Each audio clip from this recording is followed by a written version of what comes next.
நொங்கு ஒன்று கிடைச்சி, நல்லா பதமான நொங்கு. இந்த வெயிலுக்குன்னா இது சாப்பிட்றது ரொம்ப குளிர்ச்சியாக இருக்கும். கண்டிப்பாக நொங்கு, இளநீ, கோசா பழம் இதெல்லாம் சாப்பிட்லாம். ரொம்ப நல்லாயிருக்கும். இது குளிர்ச்சியாக இருக்குது, அதை சாப்பிட்ணும். இல்லை சத்தியமாக அடிச்சு கொடுக்கணும்.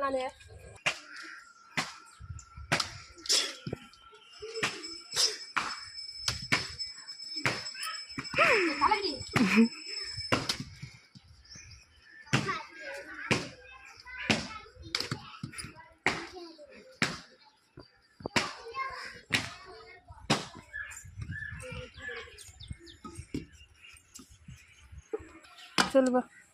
சூப்பர்.